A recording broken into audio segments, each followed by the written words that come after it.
తిరుప్పావై రోజుకో పాశ్రంలో ఈరోజు 15వ పాశ్రం నేర్చుకుందాం. ముందుగా పాశ్రం. ఆండాళ్ తిరువడిగలే శరణం.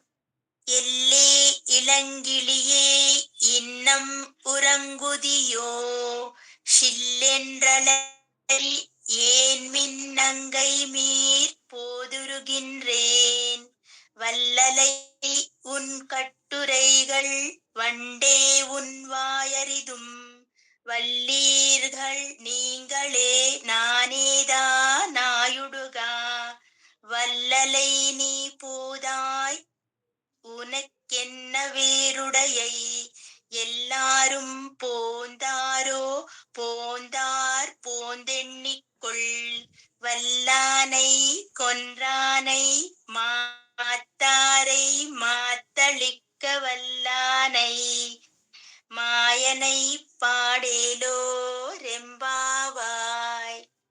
చక్కగా ఈనాటి పాసురంలో అమ్మ మనకు 10వ గోపికను మేలుకొల్పుతుంది. ఈ 10వ గోపికలో పైగా ఈ పాసురంలో ఏంటి విశేషం అంటే ఆకించనత్వం అనే విషయాన్ని తెలియచేస్తుంది. అంటే సమస్త జగత్తుని పాలించే స్వామి ముందు మనమెంత, మన జ్ఞానం ఎంత అని తెలుసుకోవడం, అలా తెలుసుకున్న భావన్ను భగవంతుడి ముందు ఒప్పుకోవడం అనేది ఈ పాశురం యొక్క గొప్ప విశేషం. అదే తెలియచేస్తున్నారు ఈ పాశురంలో ఈరోజు. ఆ లోపల ఉన్న గోపిక ఎలా ఉందంట, ఇలాంటి ఆకించనత్వం అనే భావాన్ని తెలిసి ఉన్న గోపికంట. అంతేంటో ఈరోజు మనం వివరంగా తెలుసుకుందాం. ముందుగా ప్రతి పదం యొక్క అర్థం చూద్దాం ఒకసారి.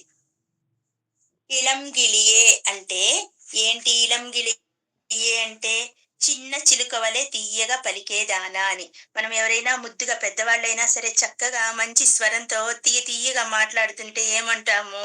అబ్బబలే పలుకుతున్నావే చిలకలాగా అంటాం కదా.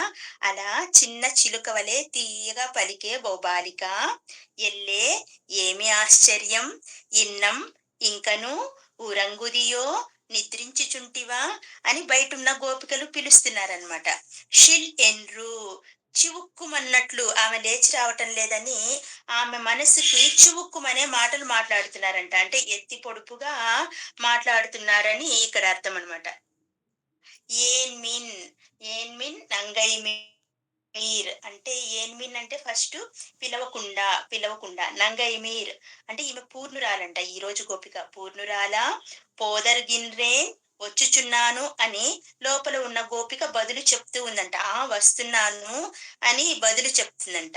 వల్లలై సామర్థ్యమును కల, ఉన్ నీ కట్టురైగల్ కటువైన మాటలను, ఉన్ వాయ్ నీ వాక్ చాతుర్యమును, పండే ఇంతకు ముందే, అరిదుం తెలుసు మాకు అని బయట గోపికలు అంటున్నారంట. నేంగళే మీరే, వల్లీర్హల్ సామర్థ్యమును కలవారు, పోనీలే నాకు లేదులే సామర్థ్యం మీకే, నానేదాన్ మీరు పలికినట్లు, నేను ఆయుడగా వాక్చాతుర్యం కలిగిన దానిని కానిండు అని లోపలున్న గోపిక చెప్తుందంట. వాళ్ళిద్దరి సంభాషణ ఇప్పుడు నేను చెప్తా మీకు వివరంగా. నీవు, వందలై వెంటనే, పోదాయ్ లేచిరమ్ము, ఉనక్కు నీకు మాత్రము, వేరు ప్రత్యేకమైన, ఉడైమై స్వామ్యము అంటే బయట గోపికలు చెప్తున్నారనమాట. నీకు మాత్రమే ప్రత్యేకమైన భాగస్వామ్యం ఉందా ఏంటి ఆ దాంట్లో, ఆ వ్రతంలో? కాదు అందరం కలిసిపోదాం రా అని పిలుస్తున్నారు. ఎల్లాரும் అందరూ, పోందారో అంటే వచ్చారా అని లోపల గోపిక ప్రశ్నిస్తుంది. ఆమెకేంటి సందేహం? అందరూ వచ్చారో లేదో అని లోపల నుంచే అడుగుతున్నది. నన్ను పిలుస్తున్నారు, బయట అందరూ వచ్చారా ఏంటి అని అడుగుతుంది. పోందార్ వచ్చిరి, పోందు వచ్చి, ఎన్నికొల్ లెక్క పెట్టుకో, పోనీ నీకు అంత అనుమానం ఉంటే బయటకు వచ్చి లెక్క పెట్టుకో అంటున్నారు. వల్ ఆనై బలిష్టమైన, మరి వచ్చి ఏం చెయ్యాలి అని అడుగుతుంది ఆమె. దానికి వీళ్ళు చెప్తున్నారు, వల్ ఆనై బలిష్టమైన, కువలయ పీడమను అదే ఏనుగును, గజాన్ని, కొన్రానై చంపినవాడు. ఎవరు కొన్రానై చంపినవారు? మాతారై మాతలిక వల్లానై, మాతారై శత్రువులను, మాతలిక మాతలిక వల్లానై అంటే ఆహ్, ఆహ్, శా అంటే ఆ శత్రు శేషాన్ని పోగొట్టగలిగిన వాడు. మాయనై ఆ మాయావి అయిన శ్రీకృష్ణుడు పాడా పాడుటకు నీవు అంటే ఆ కృష్ణుని నామమును పాడుటకు నీవు ఒల్లై వేగంగా పోదాయ్ రమ్ము అని పిలుస్తున్నారు. సరే అమ్మా అందరూ వచ్చారు అంటున్నారు. లోపల నుంచి నన్ను రమ్మని పిలుస్తున్నారు. వచ్చి అసలేం చెయ్యాలి అని అడుగుతుంది. అని అడుగుతుంటే ఆ మాయావి కృష్ణుడున్నాడు కదా! ఆ మాయావి కృష్ణుడు ఎలా కువలయాపీడనం చేసినవాడు, ఇంకా శత్రువుల్ని చంపినవాడు అని ఆ శ్రీకృష్ణుని గురించి పాటలు పాడుకోవడానికి వెళ్దాం అనుకున్నాం కదా! మరి దాని గురించన్నా బయటికి రా అని చక్కగా పిలుస్తున్నారనమాట. ఎలా ఉన్నారంట, ఈ లోపల అంటే వీళ్ళ యొక్క సంభాషణ ఎలా ఉంది అంటే, ఒకసారి విందాం. లోపల గోపికలేం చెప్తున్నారు, అసలు ఈ రోజు గోపిక ఎలా ఉంది?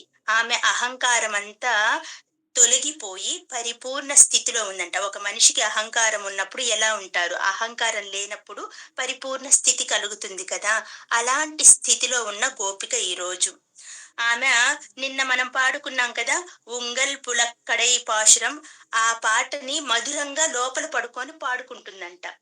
బయట నుంచి ఆమె ఇంటికి వచ్చిన గోపికా బృందము ఆమె గానం విని ఆమెతో మాట్లాడుతున్నారంట. ఏమని? బయట ఉన్న గోపికలు ఏమని చెప్తున్నారు? "ఓ లేత చిలుక, ఓ చిన్ని చిలుక ఇంకా నిద్రలోనే ఉన్నావా?" అని అడుగుతున్నారంట. లోపల గోపిక ఏం సమాధానం చెప్తుంది? "పూర్ణులారా అని జిల్లుమని పిలవకండే ఇదిగో వస్తున్నాను" అని చెప్తుంది. అంటే ఆ మాటలు ఆమెకి మనసు కష్టంగా ఉన్నాయంట. గోపికలు అంటున్నారంట, "నీవు మంచి నేర్పరివే, నీ మాటకారితనము, నీ నోటి వాటము మాకు తెలియదా" అని బయట వాళ్ళు అడుగుతున్నారంట. లోపల గోపిక అంటుందంట, "మీరే మాటకారులు, పోనీలే కొంతమంది ఏంటి తమలో ఉన్న తప్పును ఒప్పుకోరు. ఈ అమ్మాయి దగ్గర తప్పు లేకపోయినా ఒప్పుకుంటుందంట. ఎందుకంటే బయటున్న వాళ్ళు నువ్వు మాటకారిదానివి, నువ్వు పూర్ణురాలివి అని చెప్తుంది కదా! అలా తప్పు లేకపోయినా ఒప్పుకోవటం అనేది గొప్ప విశేషం ఈరోజు పాసురంలో. ఈ అమ్మాయి ఏమంటుంది? పోనీ నేనే అవుతాను అంటే నానేదా నాయుడగా నేనే అవుతాను అంటుంది. గోపికలు ఏమిటే నీ గొప్ప త్వరగా తెములు అంటున్నారు బయట నుండి. ఆ లోపల గోపిక అంటుంది అందరూ వచ్చారా అని అడుగుతుంది. బయట ఉన్నాళ్ళు ఏం చెప్తున్నారు? ఆ వచ్చారు కావాలంటే నీవే వచ్చి లెక్క పెట్టుకో అంటుంది. లోపలున్న గోపిక ఏం చెప్తుంది? సరే నేనొచ్చి ఏం చేయాలో అది కూడా చెప్పండి అంటుంది. బయటనున్న గోపికలేమంటున్నారు? బాగా మదించిన ఏనుగు యొక్క అహంకారాన్ని మట్టిపెట్టిన వాడు, కువలయా పీడనాన్ని చేసినవాడు, శత్రువుల గర్వమును అణిచినవాడు, మాయావి అయినా ఆ శ్రీకృష్ణుణ్ణి కీర్తించుకుందాము.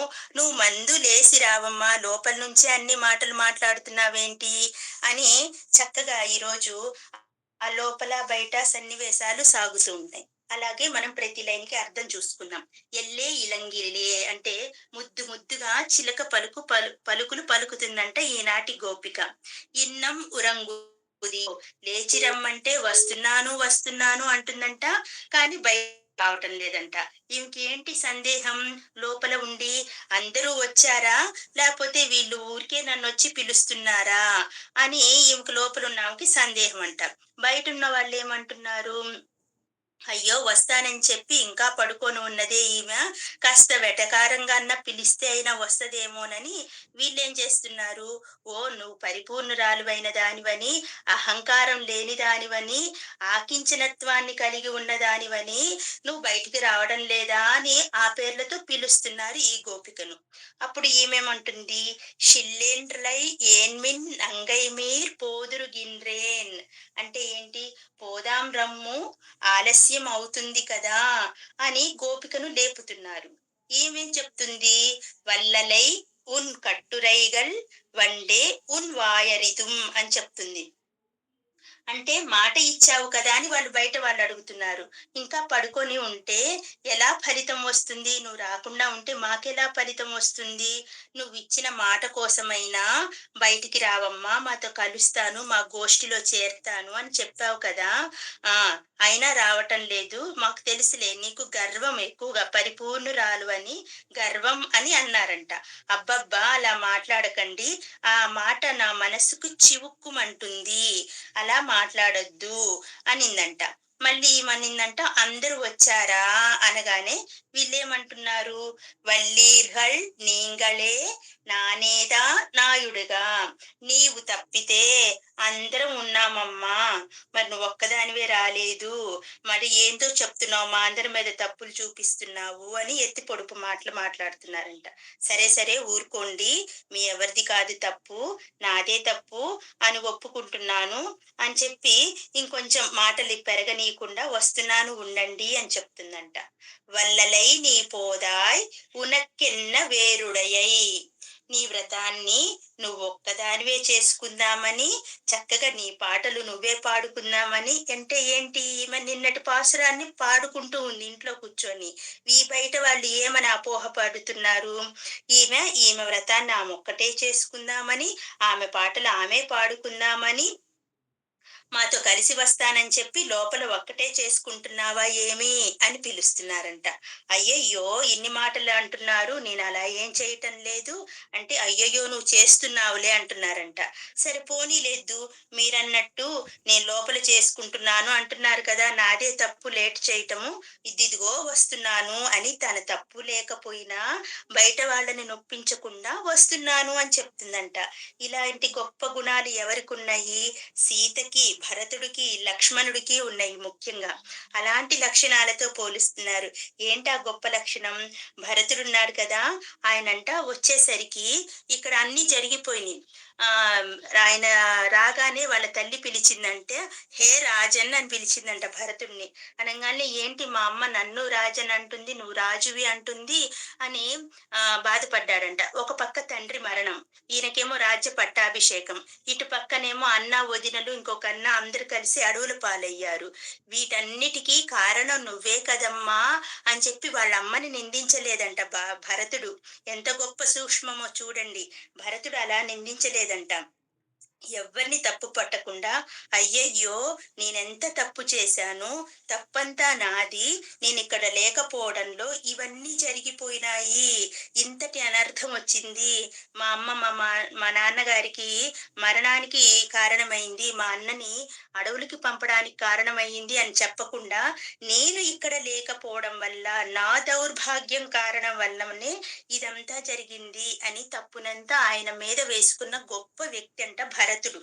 ఆయనతో పోలుస్తున్నారు ఈనాటి గోపికను. అలాగా పోనీలెద్దు మీరన్నట్టు నాదే తప్పు, నేను వస్తున్నాను బయటికి అని చెప్పి చెప్తుంది. అంటే ఈ గోపికి అంత ఓర్పు, అంత గొప్పతనం కలిగి ఉంది ఈనాటి మన గోపిక. వస్తున్నానులే, నాదే తప్పు అని ఒప్పుకుందంట. తర్వాత ఏంటి, పోందార్ పోందెన్నికొల్ ఎల్లాரும் పోందారో పోందార్ పోందెన్నికొల్, అందరినీ కలుపుకొని పోదాం అంటూ లోపలే ఉన్నావు, బయటికి రానే రావు అని చెప్పి ఆమె చేతిని పట్టుకొని బయటికి తీసుకొని వస్తున్నారంట. ఈ చేతిని పట్టుకొని బయటికి తీసుకురావడము అంటే ఏంటి అర్థము, మనం ఎక్కడికైనా మహాపురుషుల దర్శనం కోసం వెళ్తే అక్కడికి మనకి 3 రకాలైన, అక్కడికి వెళ్ళినందువల్ల 3 రకాలైన ఫలితం వస్తుందంట మహాపురుషుల దగ్గరికి వెళ్తే. ఏంటది, ఒకటి దర్శనము, ఒకటి భాషణము, ఇంకొకటి స్పర్శనము. ఇలాంటి 3 అపూర్వ భాగ్యాలు కలుగుతాయంట. అలాగే ఈ గోపికను వీళ్ళు పట్టుకొని బయటికి తీసుకురావడంలో మొదటిగా దర్శనమయ్యింది. ఆమె పలుకుల భాషణం వీళ్ళ చెవులో పడింది. ఆమెను పట్టుకోవడం వల్ల ఆమె స్పర్శ తగిలింది వీళ్ళందరికీ. కాబట్టి మహాపురుషులతో ఈ గోపికను పోల్చారు. అలా మహాపురుషుల్ని సందర్శించినప్పుడు మనకు కలిగే ఈ 3 భావాలని పోలుస్తున్నారు ఈ రోజు పాసురంలో అని ఆమెని చేయి పట్టుకొని బయటికి తీసుకొచ్చారంట. తీసుకురాగానే ఆమె అంటుందంట, సరే సరే వస్తున్నాను వస్తున్నాను, ఇలా వచ్చి నేను ఏం చెయ్యాలి అందంట. ఏం చెయ్యాలంటావేంటి, వల్లానై కొండ్రానై మాత్తారై మాత్తళిక్క వల్లానై అంటున్నారు.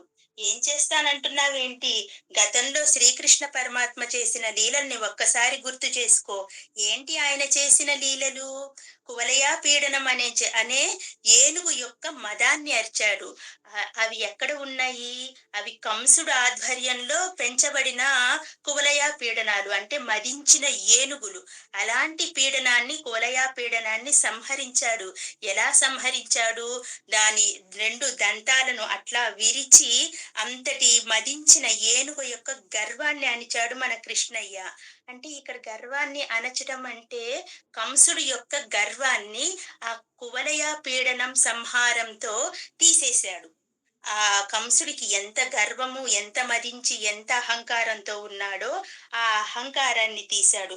అంత గొప్ప కృష్ణ పరమాత్ముడి నామాన్ని మనమందరం ఇంకా శత్రువుల్ని ఎంతో మందిని మట్టుపెట్టాడు. కువలయా పీడనం చేశాడు. ఆ కృష్ణ పరమాత్ముని గురించి పాడుకుందామని చెప్పుకున్నాం కదా మనం రాత్రి. ఆ మహామాయావి గురించి.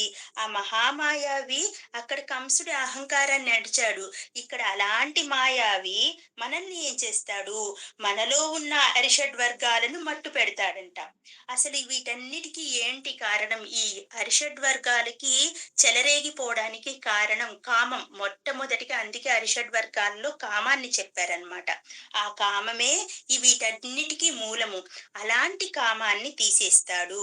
అక్కడ కువలయా పీడనాన్ని చేశాడు. ఇక్కడ మన శరీరంలో అరిషడ్ వర్గాలు అనే అంతర్శత్రువుల్ని సంహరిస్తాడు. అలాంటి మాయావి అయినా ఆయన గురించి పాడుకుందాం. పాడు ఏలో రెంబావాయ్. అలా పాడుకోవటమే కదా! ఇదే కదా వ్రతం అంటే, ఇది కదా వ్రతం అంటే అని చెప్తుంది అమ్మ చక్కగా మనకు. మనలో ఉన్న అహంకారాన్ని తీసేసుకోమని ఆ గోపికతో పోల్చి ఆ కించనత్వం అనే విషయాన్ని గుర్తు చేస్తూ చక్కగా ఈనాటి పాసురాన్ని మనం తెలుసుకున్నాం అందరం. జై శ్రీమన్నారాయణ.